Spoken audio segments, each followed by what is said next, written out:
Thank you for joining HIV 2020 online.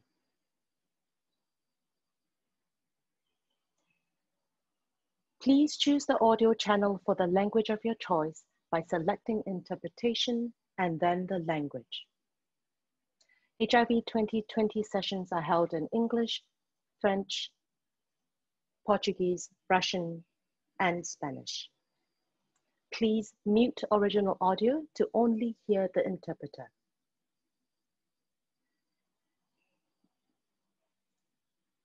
HIV 2020 Online offers a safe and neutral space for sharing of knowledge, experience, skills, and opinions in a mutually respectful manner.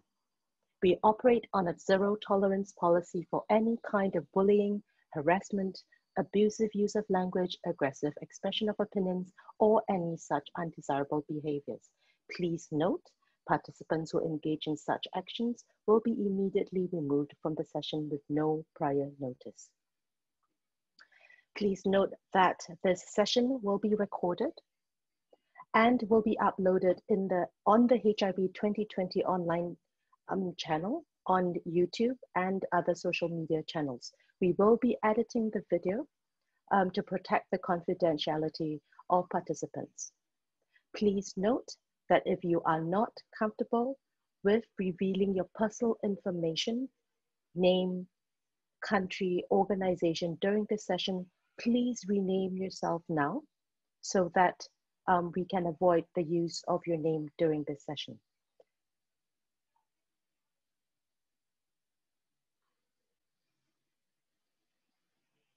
Please also use the Q&A section to interact with the session organizers.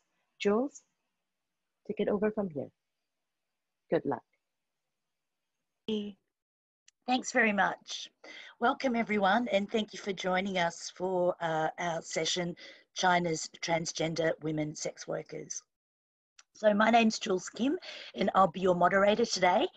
And I here in my capacity as the chairperson of the Asia Pacific Network of Sex Workers. So Asia Pacific Network of Sex Workers, or APNSW, is the regional network. It is a sex worker initiated and led organisation that represents sex worker organisations in the Asia Pacific region.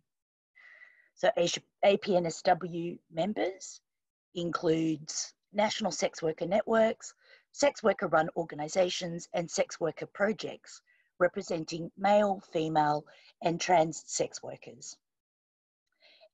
All APNSW members share the same core beliefs that sex work is work and that sex workers should lead their organisations and projects. So today we are going to have a presentation by Michael, and I'll hand over to Michael shortly. After the presentation, there'll be an opportunity to ask some questions, have a bit of a question and answer session. And then following which we will have the screening of the film. So I ask to please don't take any photos of the exhibition or the video, just to protect the confidentiality of the people that are represented on there. And with that, I will hand over to Michael. Thank you very much, Jules. Hello, everyone. Good morning, good evening, good afternoon, wherever you are. Greetings from Minneapolis. My name is Michael. I'm working for Asia Pacific Network of Sex Workers as a communication and policy officer. And I'm also the consultant of Northeast Transgender Support Network in China. I'm also the director of the documentary film that you are going to watch later after the presentation. And I'm also the presenter of the presentation, so I'll be very busy today.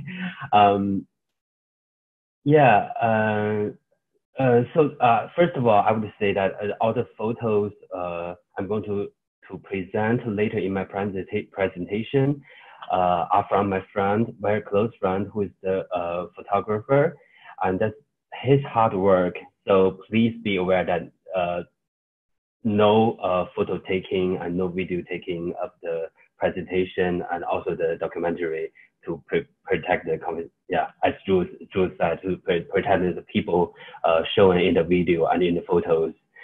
And I think, Jules, we can start, right? Yep, all good to go. Okay. So I'm going to share my screen now.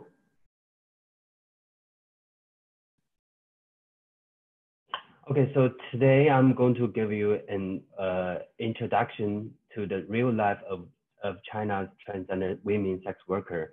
So throughout my presentation, when I say China, I mean Northeast China, the place, like my hometown. So it's not covering the whole China because China is so huge with a big population and diversity of geography and population.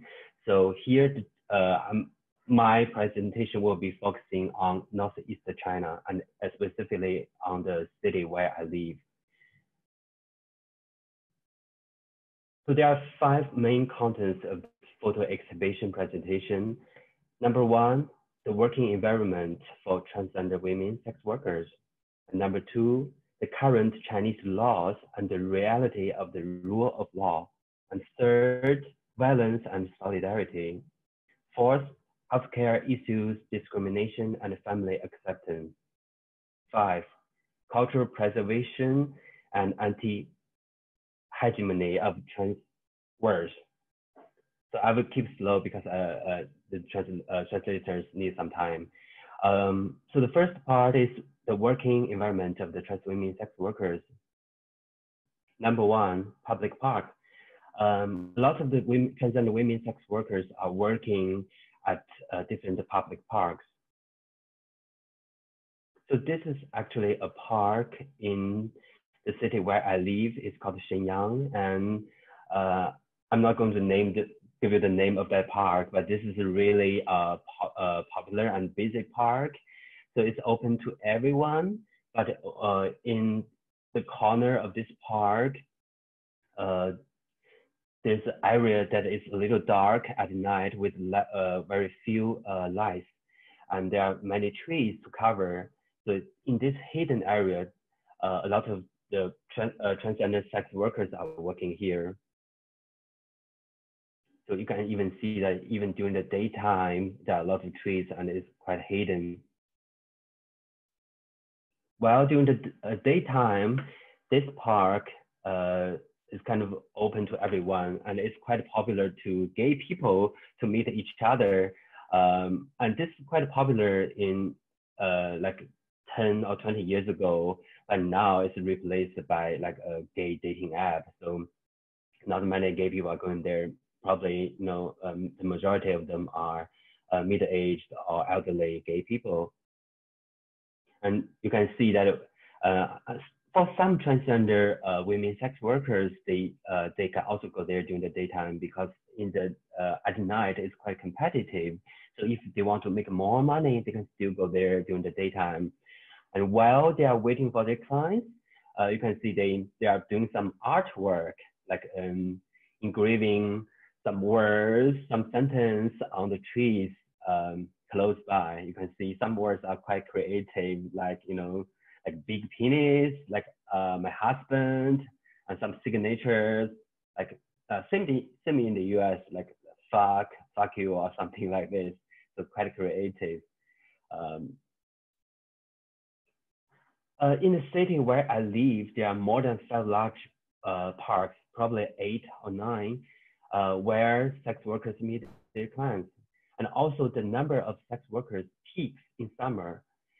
In the photo just now you saw that in that park, that's probably one of the most busy park.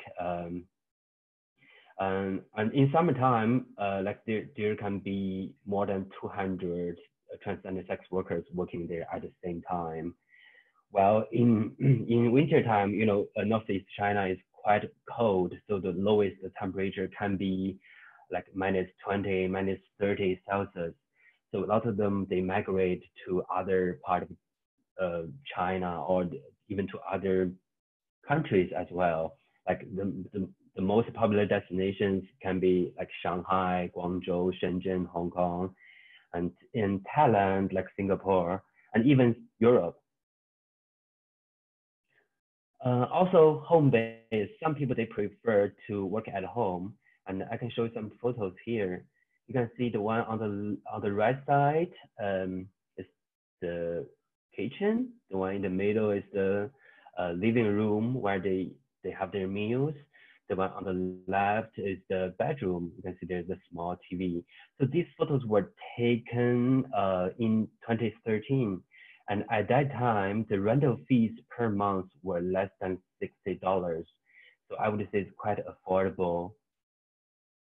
And also, this is an interesting one. You can see the photo on the bottom. This poster is the god of money in China. So in China, we have god of money, we have god of flower, god of fox, a lot of gods. They are living, together. And if you visit the rural part of China, it's kind of very popular. So probably many or all the like families, they hang the posters on the wall to hope for making money this year and next year. And usually beneath this poster, people put some fruits, steamed bread, and other things, important things. And for the sex workers, they are quite creative. They put makeup and condoms beneath it because, and I think that makes more sense because to our sex worker friends, the most important thing for them to make money is the makeup and condoms because they use them every day. And here you can see the door and the hallway of the place where they are living. And actually, they have been living in this area for decades.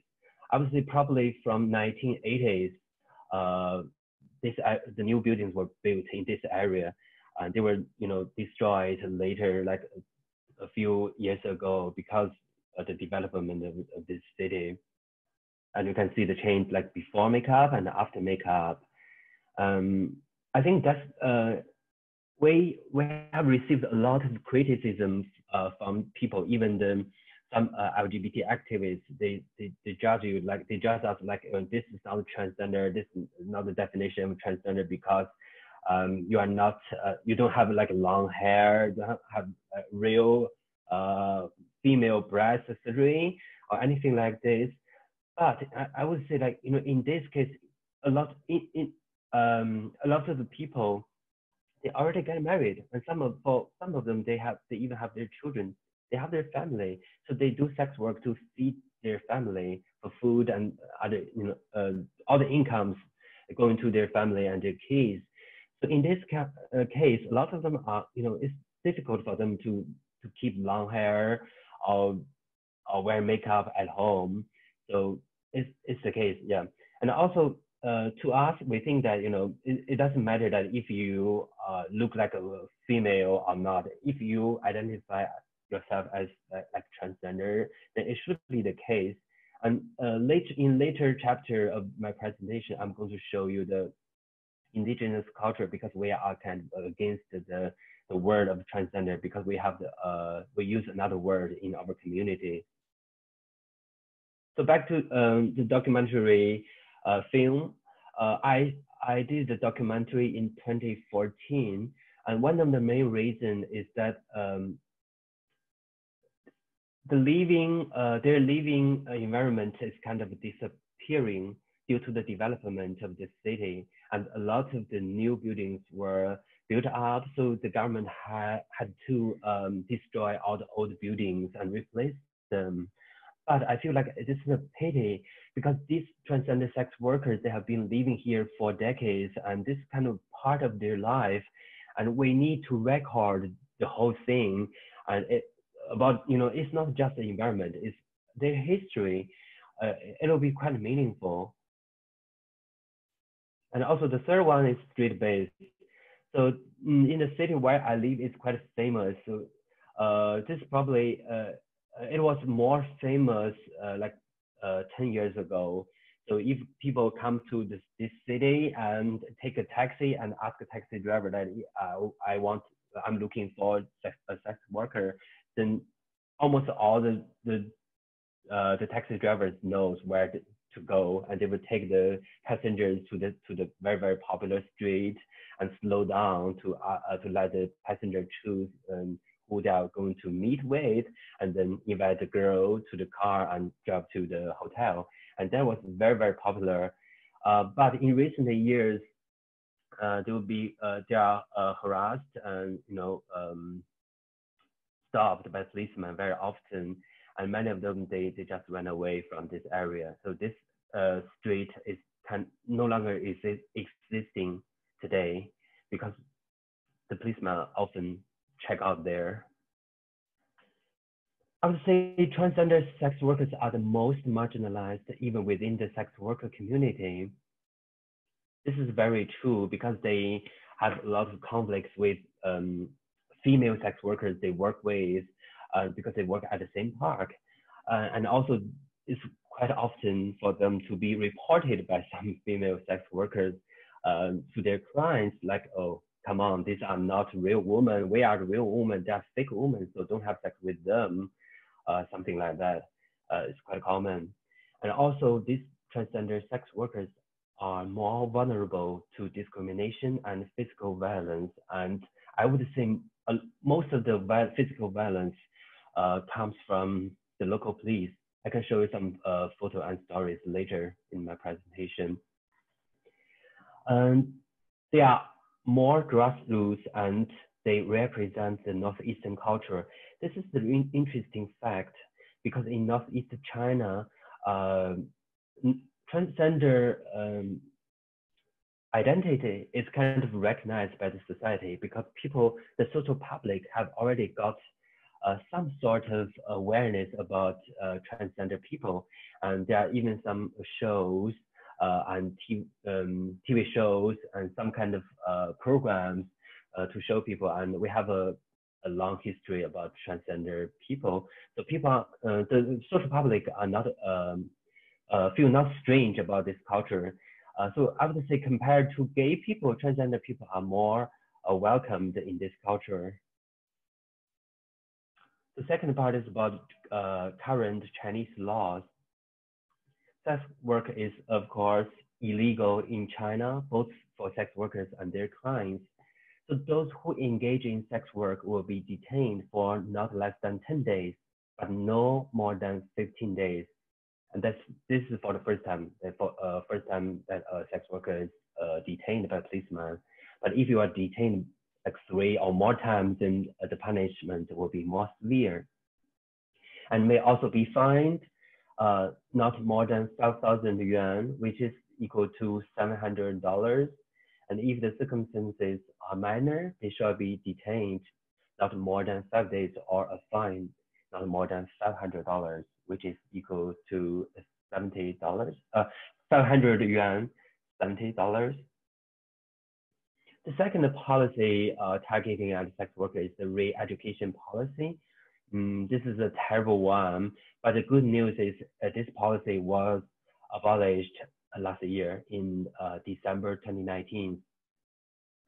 So before that, with regard to sex work, the public security organs, in conjunction with relevant departments, can forcefully conduct legal, moral education and productive labor to get rid of the sex workers' vices.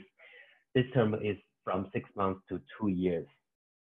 This is a very terrible one, but yeah, fortunately it was abolished last year. So condom use is still an evidence to criminalize sex workers. And the rule of law varies in different regions and cities.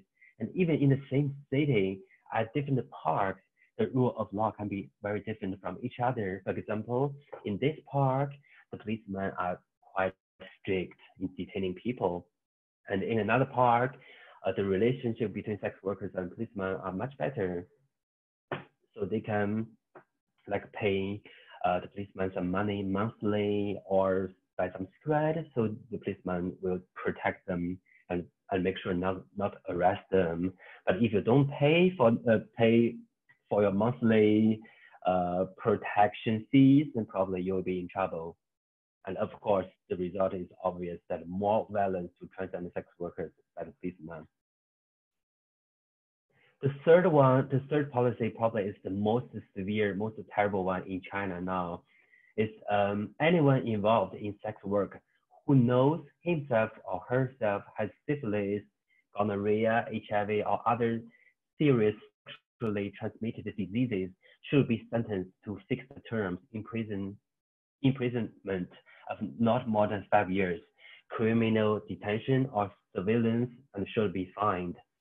And this brings to a new trend that whenever the sex workers are detained, they will be forced to have a test for STIs and sexually transmitted disease and drugs. And if unfortunately if you are tested positive and you knew you are positive, you're still doing sex work, then that will be a disaster for you. The punishment is quite severe. So here the photo, this is a screenshot from a case last year in November 2019. We received a phone call from one of our best friends, who is also trans women sex worker. She's doing her job in Guangzhou, and she is originally from northeast China. She was called by the policeman, and she asked us for help. In this case, she was HIV positive, and she knew that she was tested a couple of years ago, and she already got HIV treatment afterwards. So what we do, we help her to to get rid of the severe punishment. So in the end, she was in prison for 10 months. Well, based on our previous experience, in this case, usually people will be sent to prison for more than 1 year, sometimes 2 years. So what did we do? We used the U equals U campaign. I'm sure that many of you have already heard this or using this. So undetectable equals to untransmittable.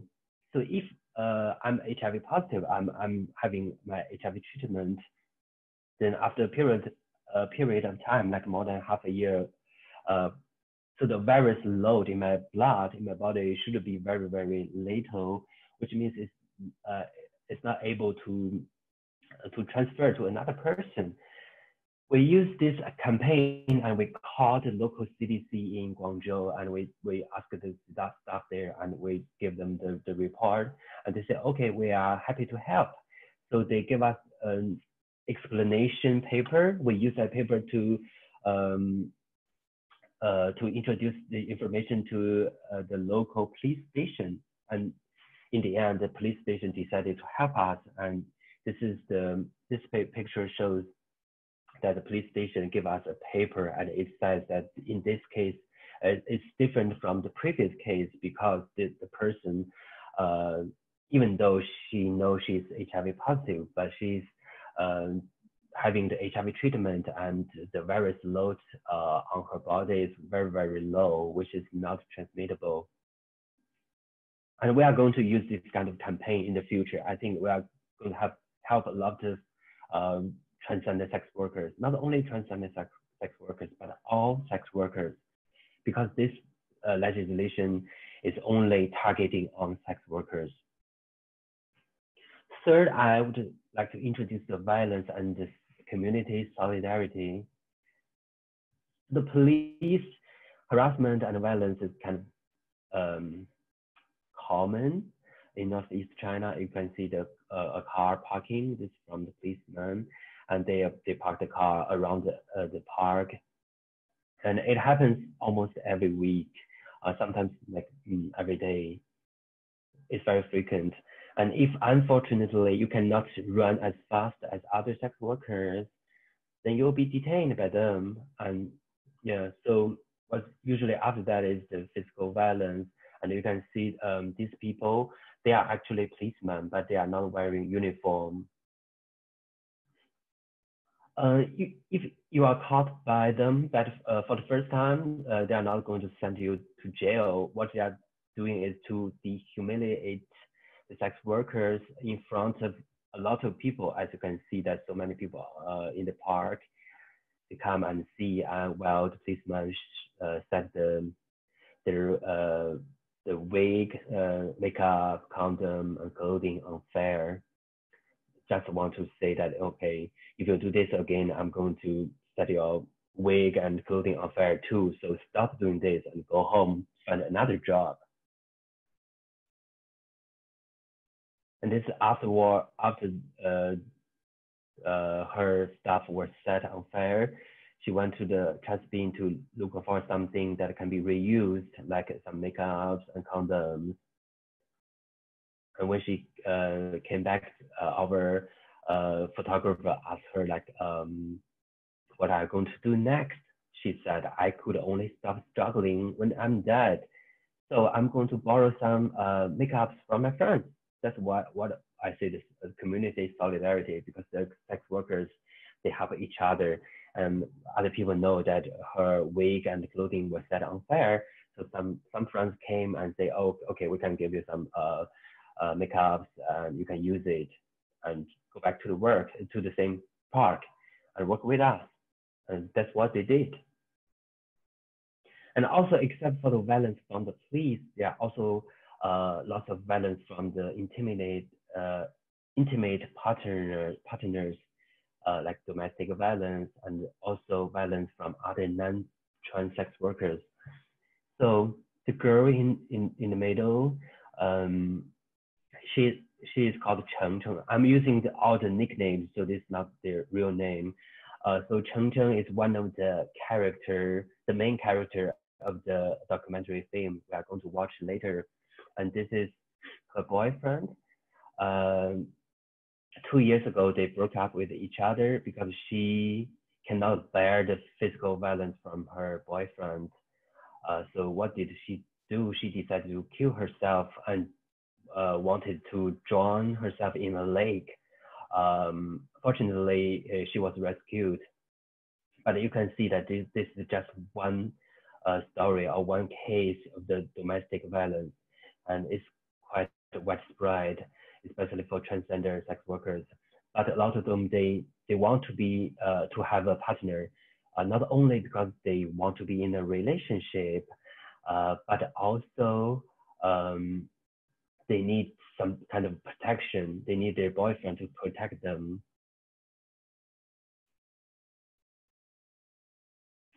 And fourth, healthcare discrimination and family acceptance. So in 2015, we carried out a survey to our transgender sex worker friends. More than 250 of them participated in this survey. So in the end, we found out that at least 40% of the transgender women sex workers are living with HIV. And 1 in 3 of them use or ever use new drugs, where on the contrary, few clinics or hospitals in Northeast China are transgender friendly.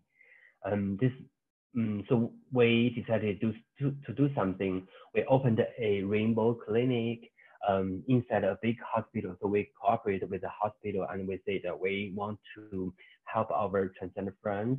So we have to provide like free or very cheap services for surgeries, and also without discrimination.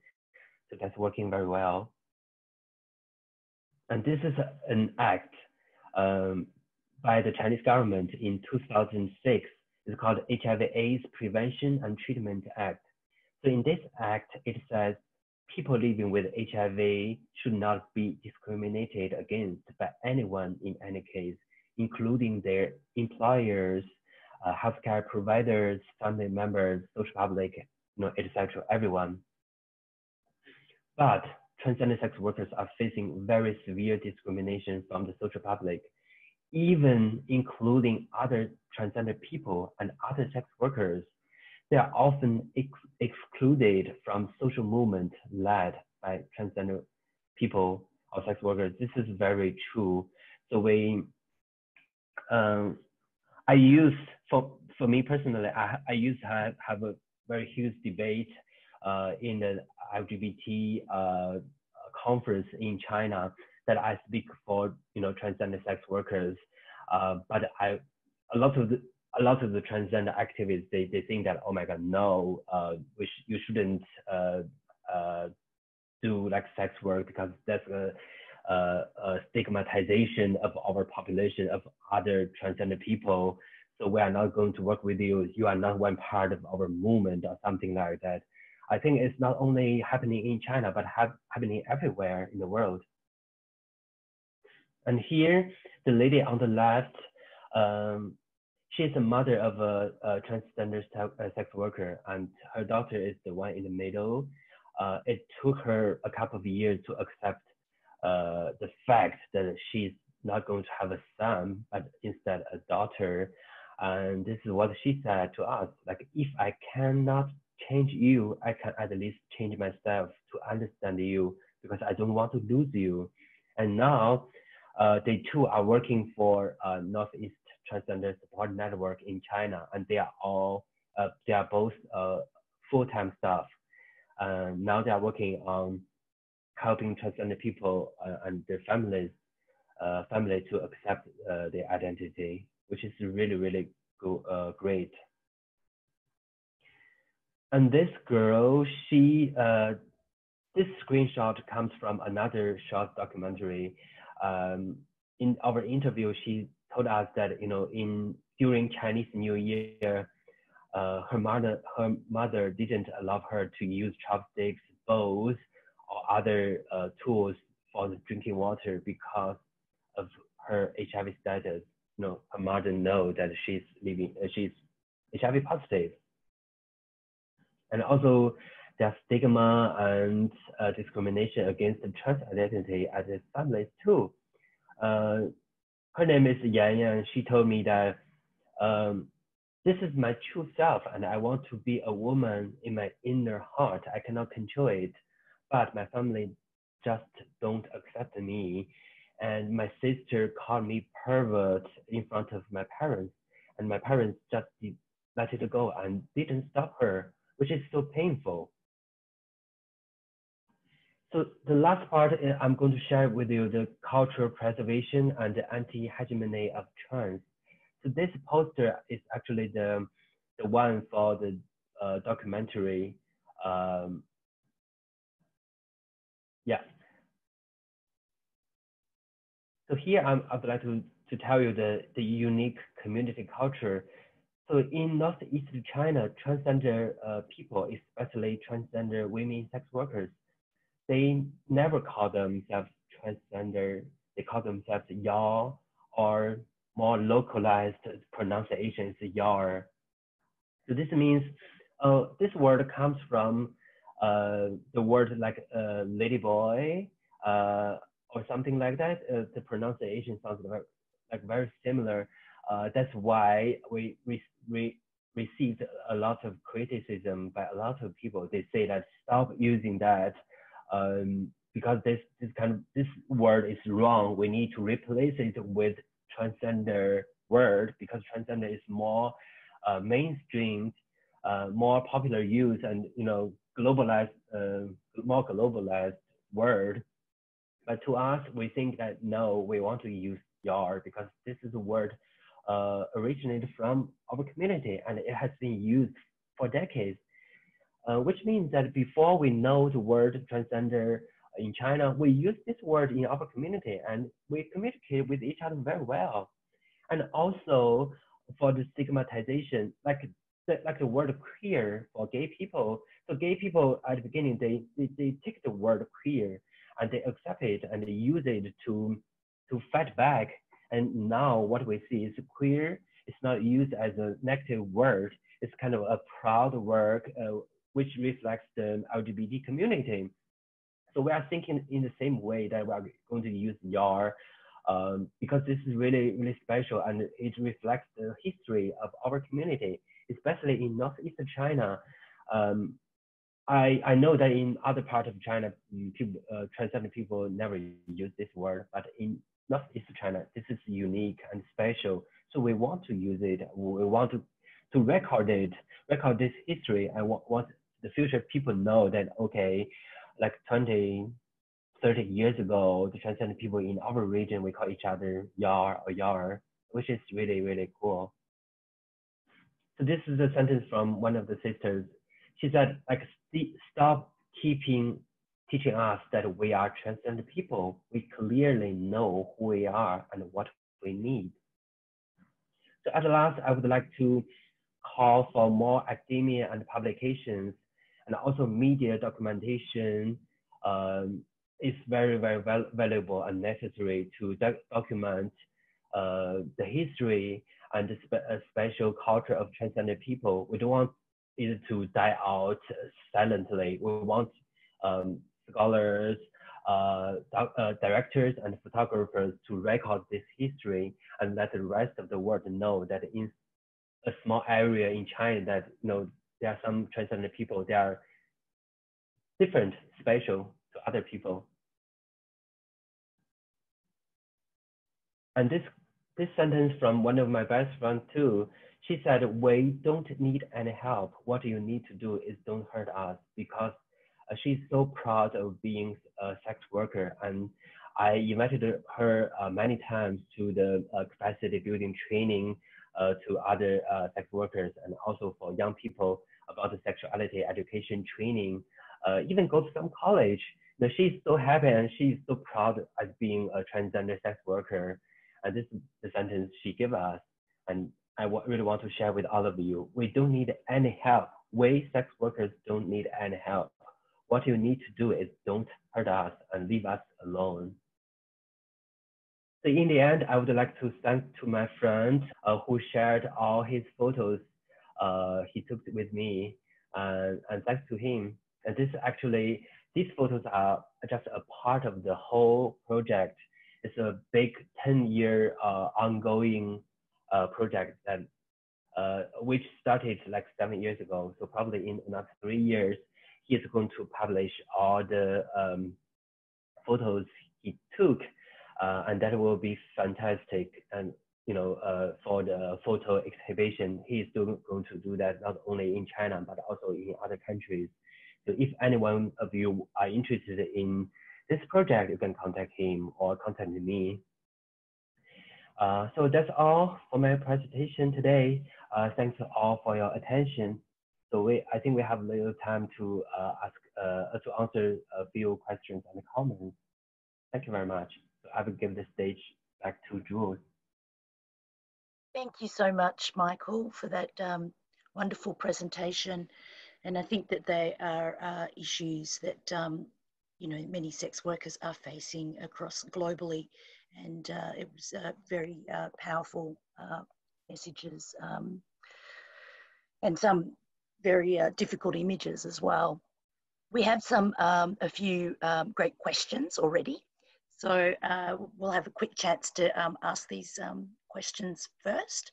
So the first one that we got through asks, is there an easy access to medical transition for trans women in China who want it, like hormones or surgery? Okay, thank you very much for this question. To be honest, hormones is not that available in most of the hospitals, and I would say that a lot of the doctors, they say they can do this, but they are not well trained. They are not that professional. So usually, I got a lot of stories from the community that our transgender friends, they just buy some medicines online or to some small clinics, and they use it like not in a professional way or under the guidance of a very professional doctor. So that's a big problem, I would say, especially in Northeast China. And I forgot to say just now that in Northeast China is one of the least developed region in China. So it's more conservative in terms of economy and people's awareness about LGBT, about transgender people, about a lot of things. But I would say, you know, China is so huge. So if you go to like big cities like Beijing, Shanghai, and Guangzhou, probably there is available to have like hormones and other like professional guidance. So also, yeah, I think this my answer applies to all the questions with, regarding the situation in China, because in Northeast China is quite underdeveloped, but in southern part of China, especially the in Guangzhou, in Shanghai, or close to Hong Kong, these areas, they are very developed and they are more resourceful than us. So the stories and the answers will be totally different. That's very, very possible. So I hope I answered the question. Great. Okay, and we have a few more questions. We'll have a chance to get through a couple, and then we, of course, will have some more time for a proper discussion after the film as well. So it says, thank you, Michael. Your photos are very powerful and they tell stories. How are transgender sex workers dealing with various forms of oppression, such as stigma and discrimination, even from other sex workers? What tactics or strategies do they employ in order to address these issues? Yeah, so we, as an activist, we organized a number of like training. So we invite lawyers, we invite psychologists to provide free services to our transgender friends. But I would say the most powerful one, the most effective ones is the company of their peers.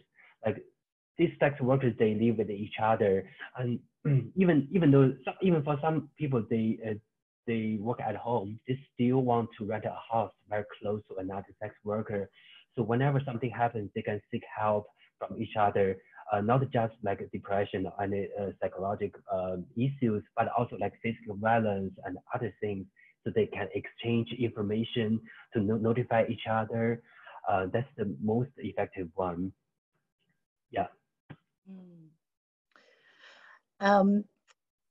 I think we've got time for one more, and then we'll get to the others after in the discussion part. And so I live in Australia, and most of the news we get about China only talks about government surveillance and authoritarianism. Very true. Does the social credit system exist in the Northeast? And if yes, does it badly affect your community, or does Western media make it sound scarier than it actually is? Oh, that's a fantastic question. So the social credit system, so okay, here's the thing. Whenever there's a policy, a big policy in China, it applies to everyone. Like 1.4 billion, we all abide by the same law. It's not like in the US that each province or each state, they have their own different version of the legislation or anything. But in China, like if the central government give out like a law or policy, it applies to everyone. Very few exceptions, like some minority, ethnic minority groups, they maybe have some exemptions, like for example the one-child policy, right? But I would say in this case, I kind of agree with you that the Western media makes it a little terrifying, but actually it's not that severe. I don't see any like complaints from our sex worker community about how severe their life is influenced by this policy. But it does affect a lot of other like criminals, but sex workers, they are okay in this case. Yeah, I'm not quite professional to answer this case. Maybe some people, they have already received some complaint about this, but so far to me, I didn't get any negative feedback because yeah, not that influential so far. Maybe it's still in the early stage. Who knows? Yeah. Okay, thanks for that, Michael. We'll have a chance to get more into the questions afterwards. I'll ask that while we're screening the movie, please limit what you are typing into the Q&A box and into the chat, because apparently it makes it hard for the interpreters to be able to see the English subtitles down the bottom.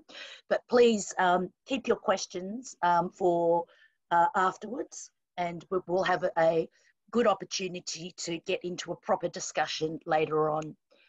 There will also be maybe an opportunity for people who wish to ask their questions live, as instead of into the chat box. So with that, Michael, I will give back to you to introduce your film. Okay, sure. Yeah. So this is the documentary I took in 2014. Okay, so first clarification, I'm not a professional director. The main goal for me to take this documentary film is I participate a few workshops on how to make documentaries. And when I came back, I talked with my sex worker friends, and they say, okay, how about you document my life? And we want to be known by the outside world. Yeah, so it's kind of like an interesting start. But when we took the videos, I feel like, oh my God, I really made a great choice because I really want to document their life, their history. Because for example, the background of this documentary, you can see the buildings they are living, the houses they're living in, but now it's already gone because of development of the city, and they are replaced by new buildings. So this kind of like living in our memories. So I would say this is really cool. And also a little background about this documentary. Just now in my PowerPoint, you can see that the violence, a lot of things. I covered a lot of information. But in this documentary, I try to make it in a humorous ways, like a way, because the actors or the main character in this documentary, they are really positive. They have really positive attitude in their life. So even though they don't have money, they don't have a lot of things, they're chased by the policeman, they're living super happy life. And you can see they are so proud of being a sex worker, and you can tell from the documentary later. And I really, I'm really happy to show you this documentary film now. Yeah. Okay, shall we go? Okay. Oh, sorry. One last thing. So before I open it, please make sure that you volume down your laptop or cell phone, because I'm not sure if the voice is too loud. I can change it after I open it.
这是这几年，今年刚试新。我今天是新娘吗，小妹儿？你说我漂亮不？漂亮。哎，我那天买那个好看了。那天那个呗。不动，我腿咋还没抹呢？你等一会儿的，我整完的行不？像这个吗？我一边哭着一边化妆，你看到过吗？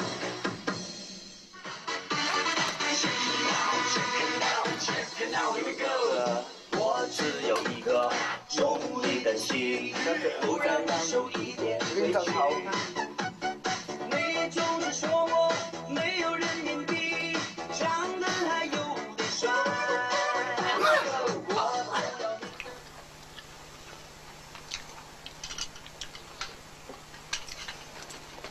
你说我别管我是什么，你知道不？我在那个群里就是只是为了玩，为了让你们开心，逗你们玩。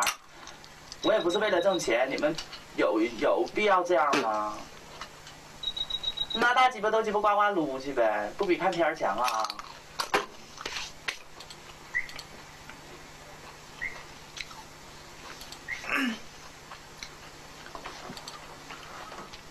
谁要是不喜欢就把我踢了啊！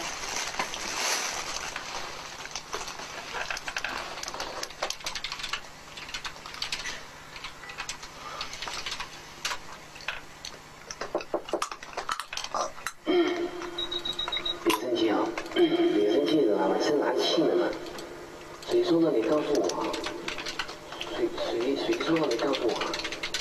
我请他妈永远进不了这个群。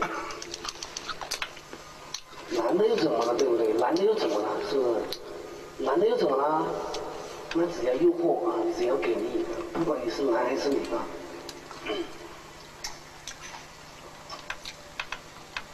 你说是不是啊？不是说你的嘛，说在下面的啊，说在下面的，当视频的啊，别生气啊！你可敢说话了？你打飞机多了。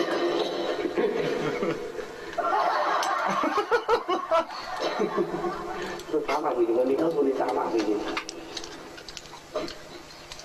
哎呀，我操他妈那样打飞机！我比你就是女的，什么鸡巴人妖我操！你就是女的啊，不是人妖。不怕你了，不怕你了。我继续唱我的歌啊！你们聊天哈，你们聊天没有马甲的来给我上麦哈。啊，管理呀。我跟你说，要我说我不爱上这群里去玩一会儿。那怎么加我呢？我也没有那个渠道。玩一会儿吧，完他们就让你上别的群里去玩去，你知道不？我不鸡巴图挣钱，我老跟他们扯淡。两个一起怎么做？怎么做呀？那啥呀？你穿是，但这我都是收养的啊。那就穿这个呗，这10万就套上就完事了呗。哪个？太薄了。多薄啊！你说我提了个菜，你说多吓人。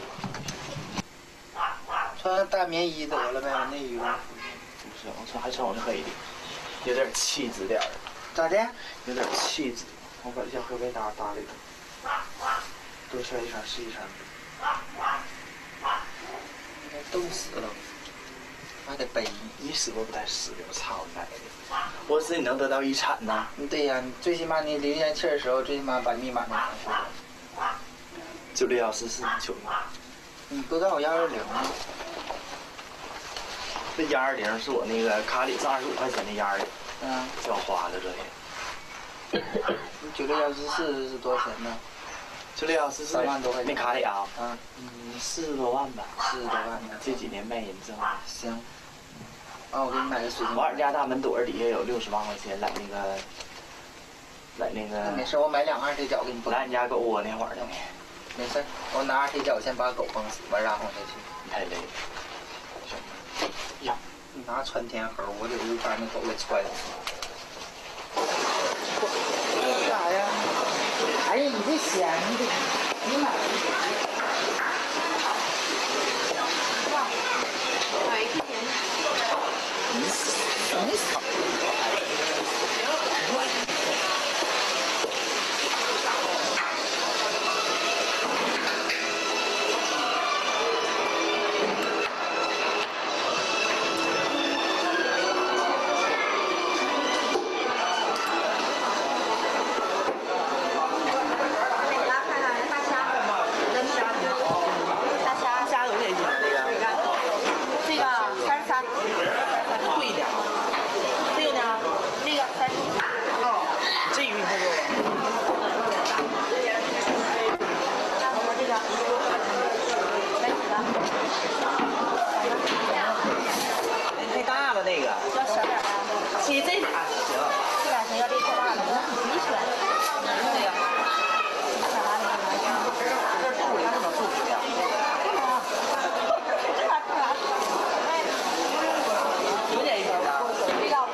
少钱？2毛钱去。这不有1块吗？都得有7毛啊！你这3条鱼我都不挣你7毛钱。这么好？3条鱼不挣7毛钱，那你这一大堆鱼不是20块钱？那你一天炒摊儿钱就得600。还有大力，挣5毛钱得了，行吗？2毛钱你都不放过呀？哎，说一回给一个那样的多好，5毛钱上去。你们坐你这。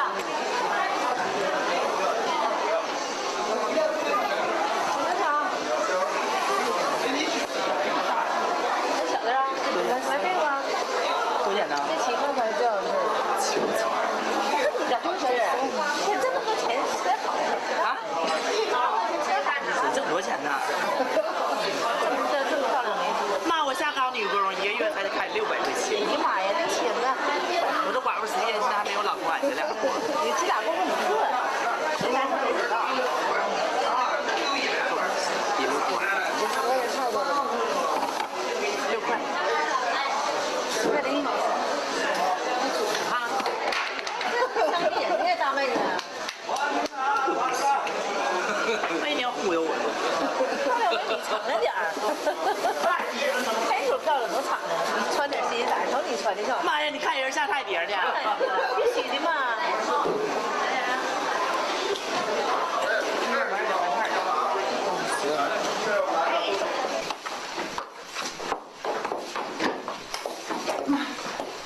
听鸡蛋啪一下子，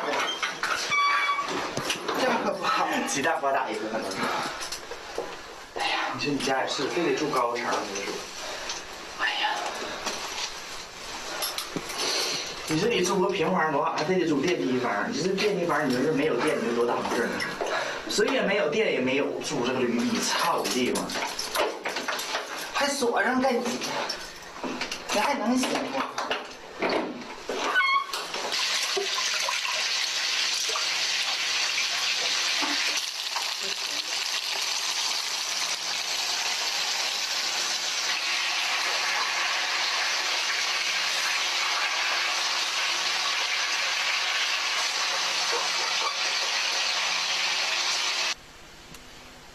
也不容易，这帮姐妹，说实话，一年挣这么，有好的人挣3万2万的，不好的一年挣18000，不过租房去掉吃喝的，这帮老娘们闭嘴还贼唠，一天买这买那，去年过年的买2件衣裳没了，钱也不好挣。你看他们一天在公园一天能挣多少钱呢？都吹牛逼说的，一个活100、200的，哪有搁公园里哪有出那大件的？都老鸡巴等死事儿，多着急。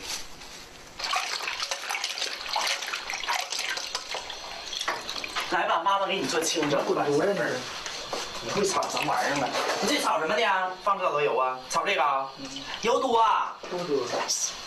行，洗手。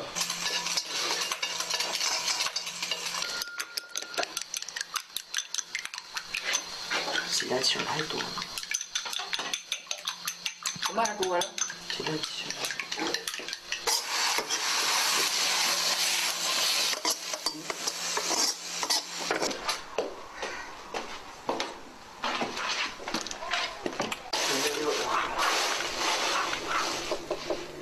这都留，我那时候要不绞的话，跟这一边长头点。啊。一下让我绞到这儿了，完然后慢慢又长。你为啥不做胸呢？他那时候吓唬我嘛，都是他吓的，让我就做了。那你以后有做胸打算不？嗯？你有想做胸吗？我想啊，我想，我的思念就是，做完胸以后好好干1年或者1、2年的那样式的，完然后我自己，因为我自己有手艺，我自己以前我是干搞美发的，哦，我想挣点钱，那个自己有点本钱了啥的，或者是怎地了，然后自己好好开个店儿，自己真正的干一番事，我就不干这个了。自己当老板娘。对呀。那你要是开发廊不怕别人歧视啊？那太累了，我歧视啥呀？我就这样式，我也不化妆，头发愿意留就留，不爱。妈呀，那你母逼拉碴，老娘们会不会更愿意让你碰她头？你在兰花指上一卷吧。妈呀，那我也不是说那啥的，他愿意来就来，不爱来就不来呗。那你反正一天挣不上50块钱，住门面一天80，你能合算吗？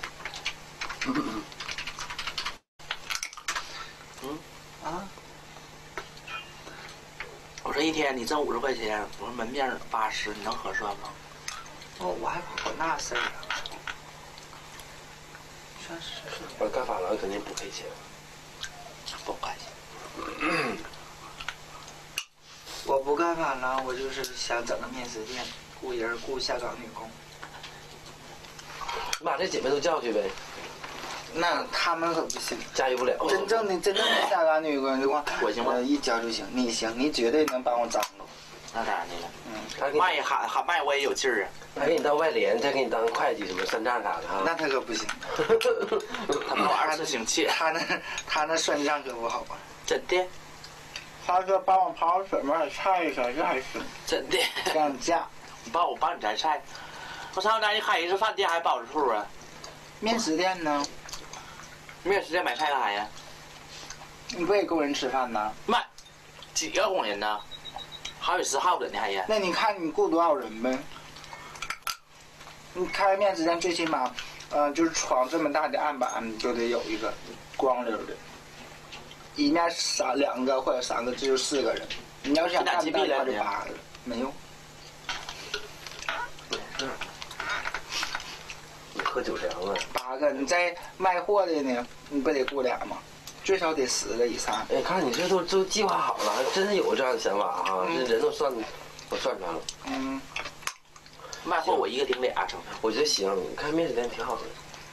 因为我开面食店，我不开像他们这干卖馒头、花卷啥的那个，我就是豆沙包、汤夹呗。对，豆沙包、汤夹、馒头、花卷、饺子、包子，就跟东东食品差不多。那你可得加我的连锁，你可得给我交钱，是吧？完然后，要是干大一点的呢，我就寻思把西点也整上，就是蛋糕，什么乱七八糟。雇你妈的！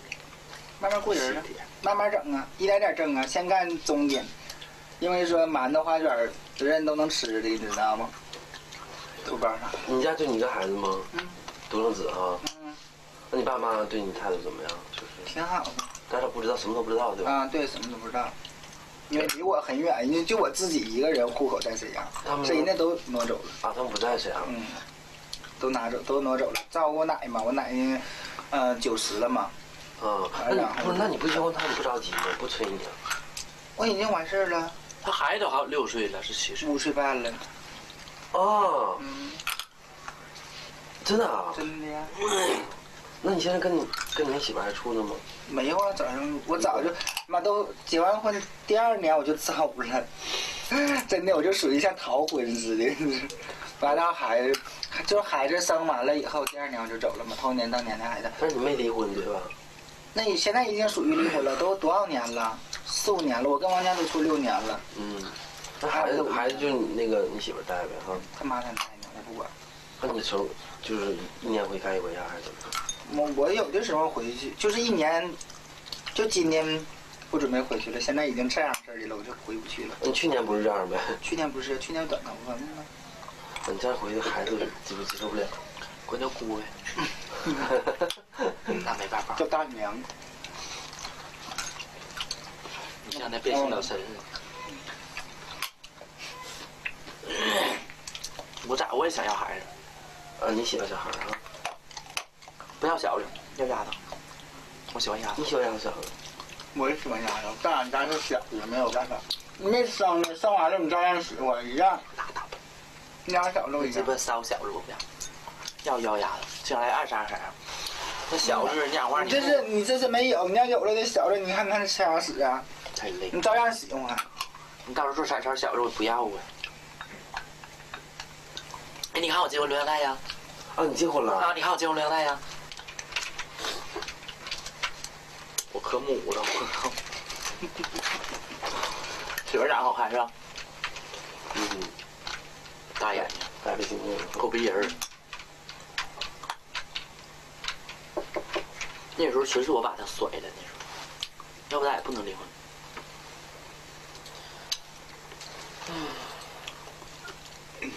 没用，只能证明这辈子不白活，没用。我可不。妈，我结婚那时候我可母逼拉碴的，真的，走的街挺道，比你爱走道可母女性化的，真的。我说我合计，我一看完了照片，我说赶紧给我拽了，拽碎。你结婚的时候，我走道母逼拉碴，但我还哭了。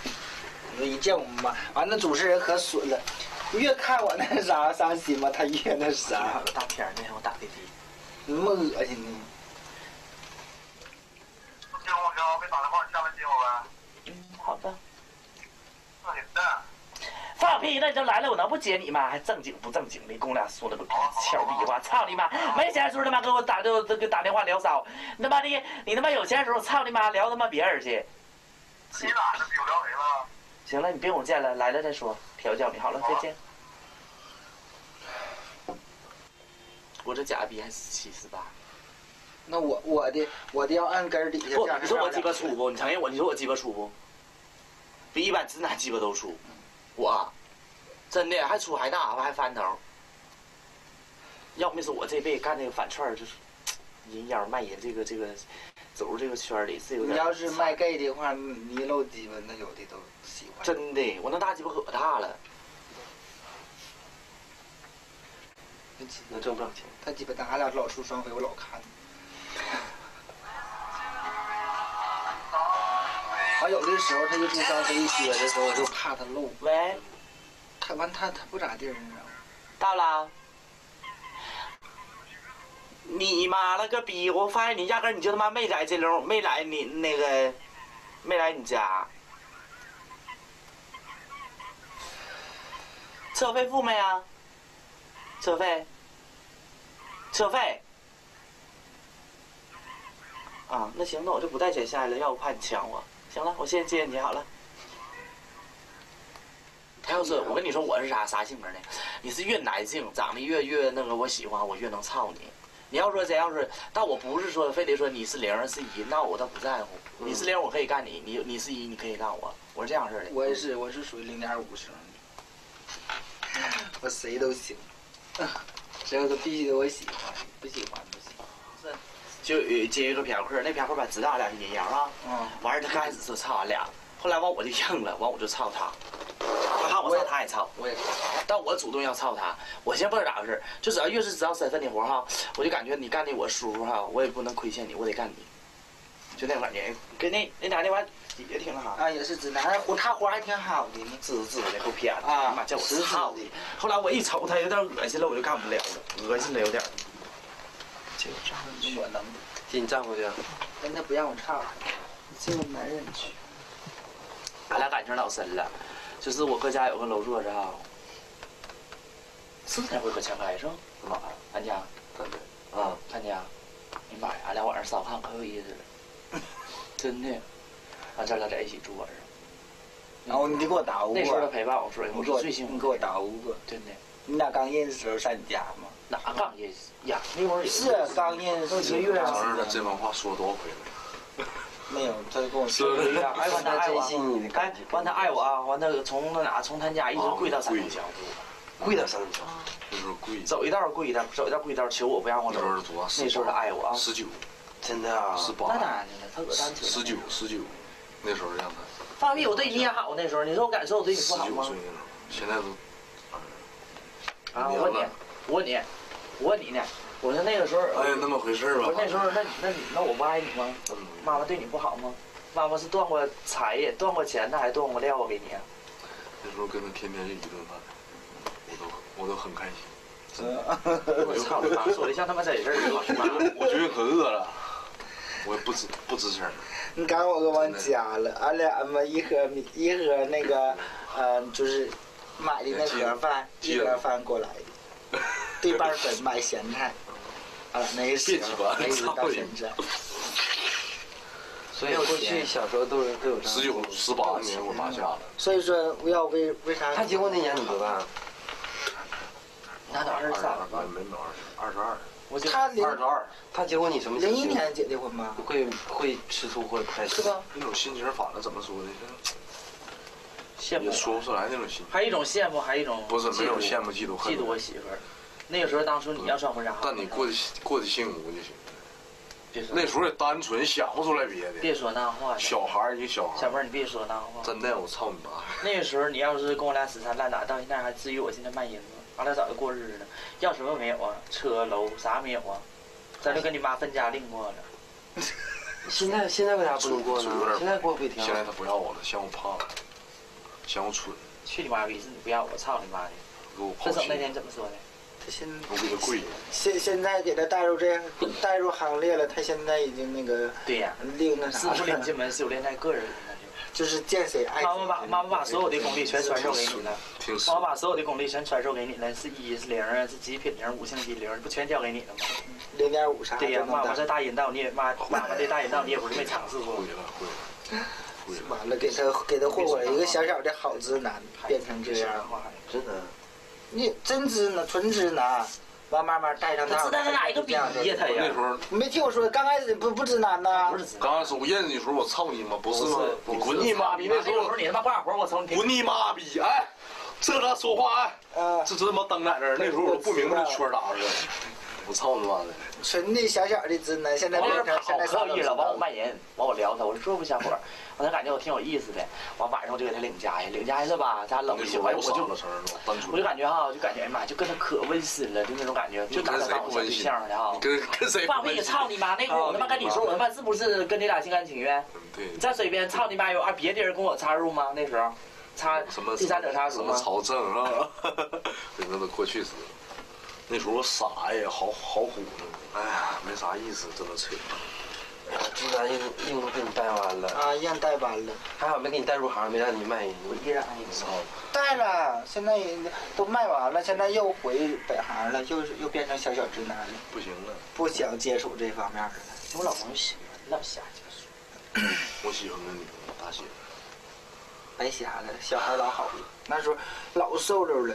我刚开始认识时可瘦了，还帅还瘦了，还会打扮呢，不是啊？要不说那时候我都配不上他。我就说可好了，我也喜欢他们。完那时候小金丽娜不也是老给他介绍活，就完了，带上道了。真的那时候我都配不上他。后期，帅。你看完了，现在完了。太牛了！我跟他我从来没做过，我没干过他。我舍不得，我喜欢。我要是越喜欢的人，我越舍不得干他，你知道吗？但是你要说给我打个飞机呀，你要实在想给我做个活也可以。我老公的脾气名我都知道。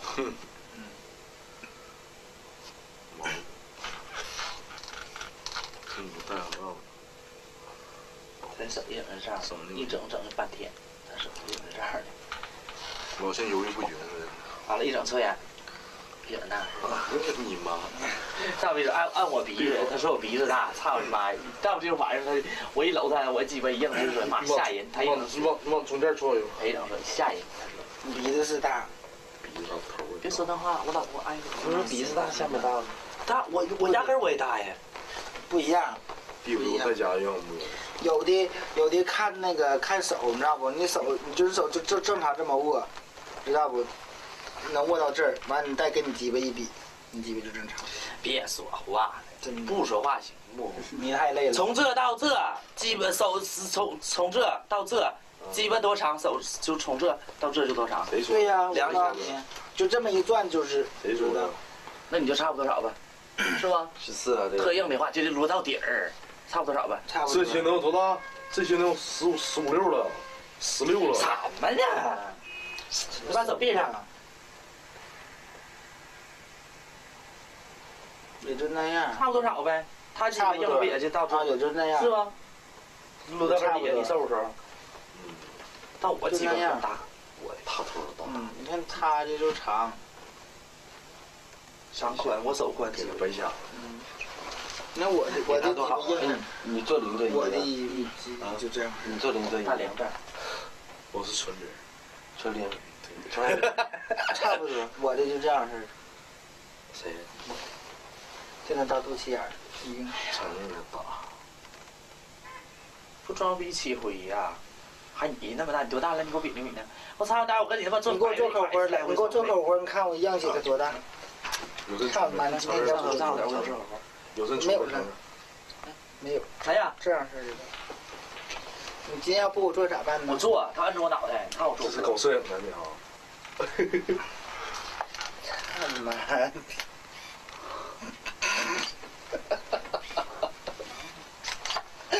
操奶！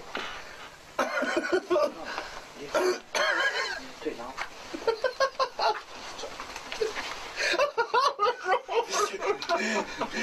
我恶心，我真恶心，给我整吐了。不雅，小啊！妈呀！要是我这样式的还行。好。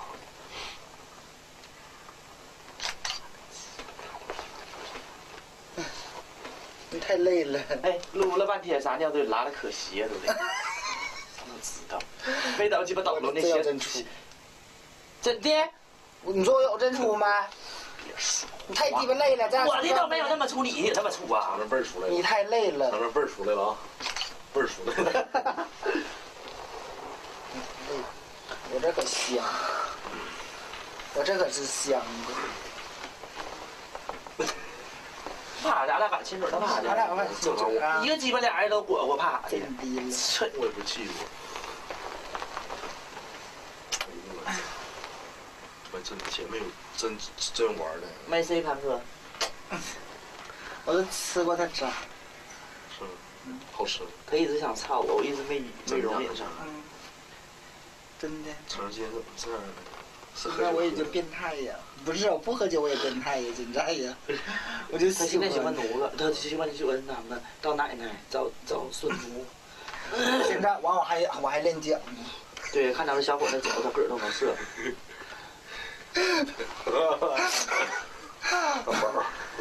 真的谁脚要好看了，我就感觉。真的硬了，真的硬了，这是吧？我跟杨儿那回玩好的，我做变性了，做的真做变性，随便抠。我在那底下湿乎恶烧摸他干。你太鸡巴累了，你给我裹一裹，看看烧的是香的。真的，又是真逼是吧？啊，现在真没有了。摸摸来，你说哪位呢？我操，奶我都捏到弦儿了，还干哪儿的弦儿啊？我操，奶那可大了。你别成，就露这肚子吧，也可难听。我要不认识你，我指定能那玩意儿，我就喜欢这个，就这个。妈啊，不行，你有吗？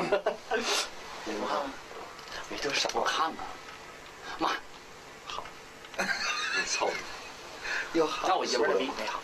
后看看，爷们儿，你把你肚子亮开了啊？没有，给亮完你给我擦点呢？伤我自尊。他妈也不听你我也没有啊，他挺白净的。我现在胖，以前瘦溜水，妈呀！跟刚才看照片完全两个人呢。现在胖。拿照片呢？拿照片。没有。一年吧，就去年到现在的这一年之间，就这样式儿。废了是吧？咋整？哎，能死啊！说啥就说呗，说半年话。我一个真半年话。你等我那个面点开业的时候，然后我绞头发，咱俩一起过啊！我操！你面点开业，我给你唱哭泣关。我成天操你啊！我操！你长得像小伟，我是接受不了。那逼去吧！那我跟我老公俩一起过。我这逼样的还能要我了？我咋飘了呢？大米现在我怕死。能上那儿？我能啊！我这飘脑袋上这儿了，是不？有点多了。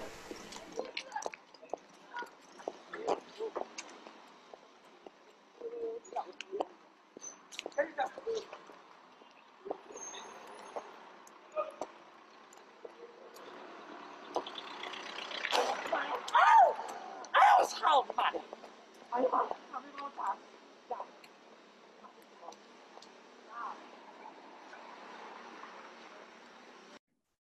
Thank you, Michael, for that great film. It was it's my first time watching it as well, because I think last time you'd shown that in Amsterdam. I like the very tactfully placed dinner table that stayed there through that scene. But we have some questions from before, And so we can finish answering those questions. And we also have an opportunity for anyone that's in the audience that would like to ask any questions. I just remind you all that this is being recorded and will be placed online. So if you just be aware of that, if you don't want to use your name or identify your country or organisation, so to please be aware that we won't be able to edit that out. So don't state that if you don't want that known. If there's anyone that would like to ask a question live, please just let us know in the Q&A box or in the chat function. In the meantime, let's go to some of the questions that we have left over from before. So we have a question here that asks, what are some sex work transgender organizations that I can connect with in China? Okay, wow, that's a good question. So I think I forgot to introduce myself at the beginning that I'm the consultant of Northeast Transgender Support Network, and that organization is an organization that's specifically working on transgender sex workers and also some like gay men sex workers also. But to be honest, most of the transgender-led organizations, like community-based organizations or NGOs in China, working not for sex workers, but against sex workers, or some of them they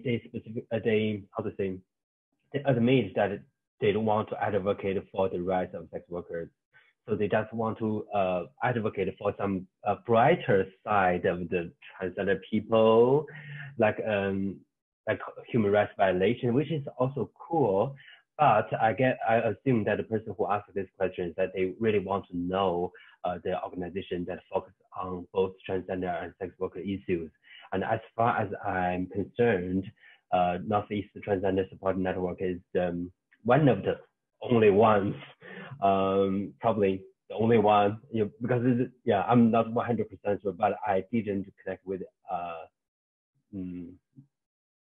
other organizations because I don't think they are supporting sex workers' rights. Yeah, that's it. Okay.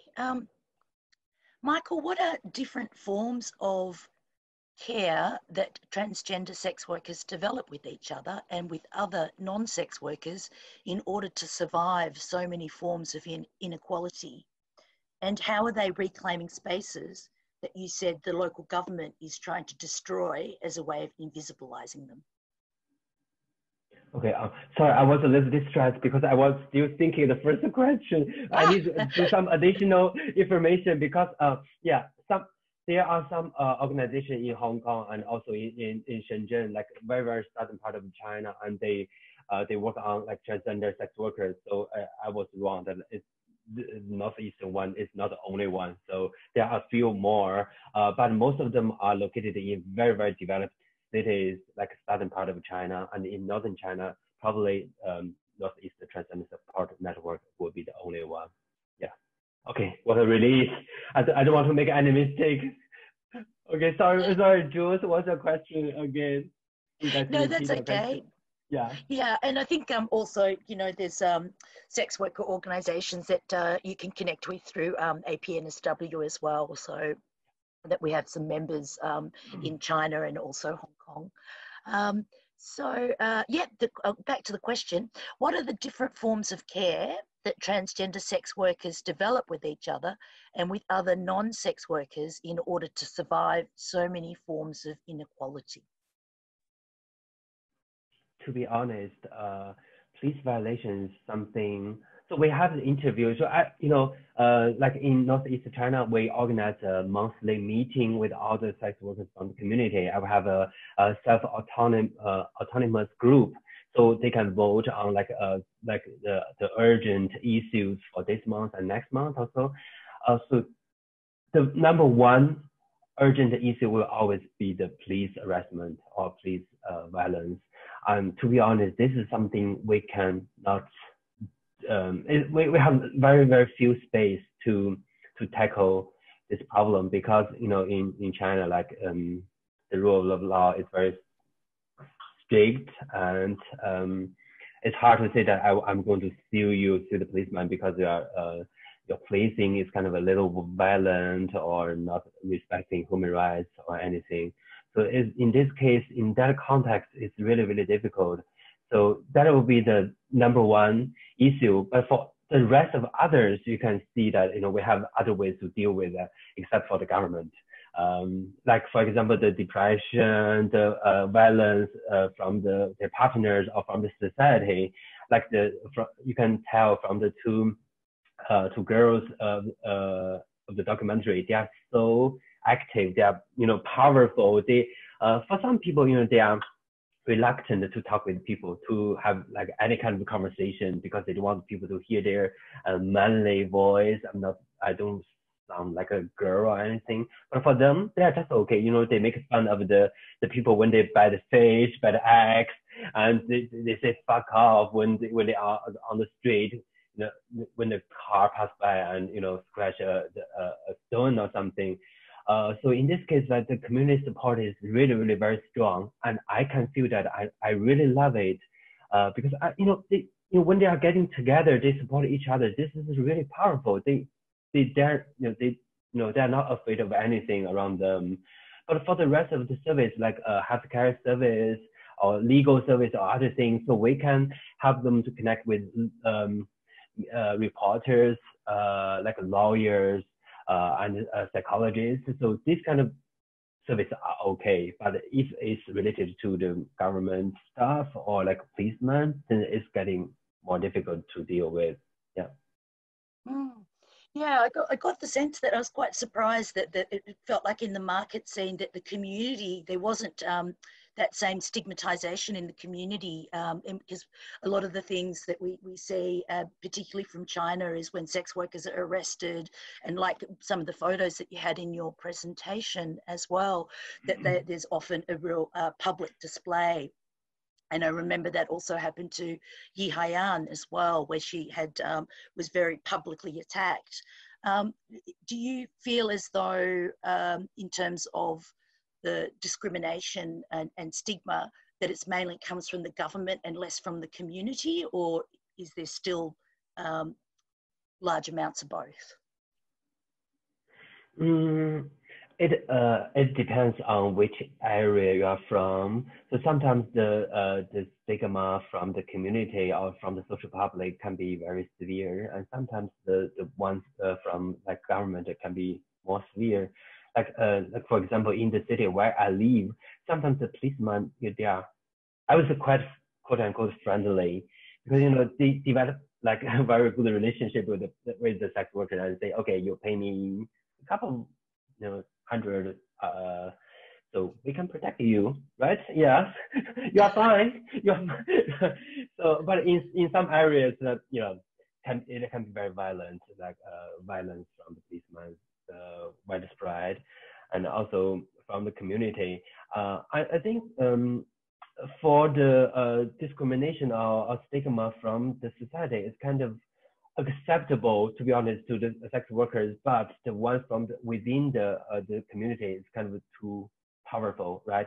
Like they have a hierarchy, like transgender sex workers are on the bottom of the link, and like female sex worker or male sex worker is kind of a little higher than them.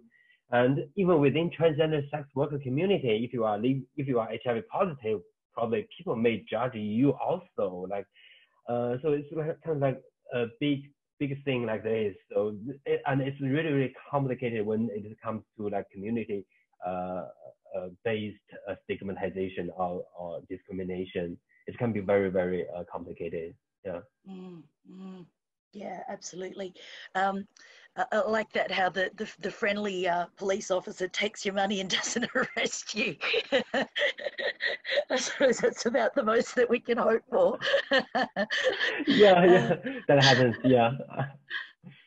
So we've got some more questions here, and a second part to that question was, how are transgender sex workers reclaiming spaces that the local government is trying to destroy, that you had said in your presentation that the local government is trying to destroy as a way of invisibilizing them?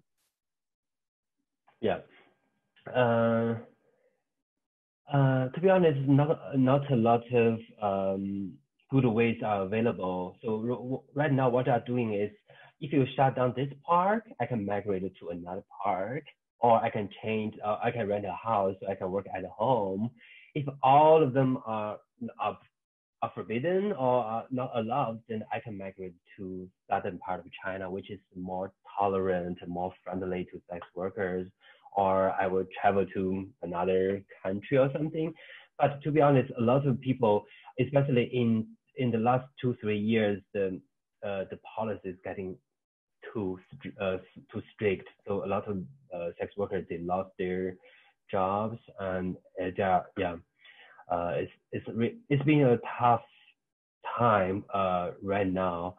And also, as an activist, I clearly know that there are not many funding or donors available to support sex worker organizations to help these sex workers.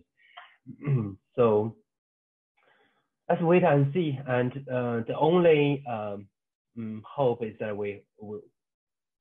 we can hope that in the future the policy can be less strict, so they can have more space to make a living, and also not only for the sex workers, but also for the sex worker-led organizations who can provide the very necessary services to these people. Yeah. So, Michael, in your experience, do the police disproportionately target transgender sex workers compared to cisgendered sex workers in China? Definitely. So whenever transgender women sex workers were arrested by the policeman, they suffered more, compared to like a cisgender sex workers. And the more will be something very connected to like a humiliation, like, what the fuck, you are a man, why to dress up like this? It's not only illegal, it's kind of like morally wrong, and you are kind of double wrong thing. So you can imagine that they normally they will experience more violence and other things. To be honest, that is very, very true. Yeah. Yeah, we often see that play out as well with migrant sex workers and, Indigenous sex workers, as well as, trans sex workers, I think, and also sex workers living with HIV. It's these kind of compounding marginalizations that often play out in the ways that we're treated by police and governments as well, and in the way that they conduct their policing. And it was really horrifying to see that picture of where they had ripped off that sex worker's wig in your presentation, and they dumped out the contents of her purse and was making her sit there. It was really, really awful.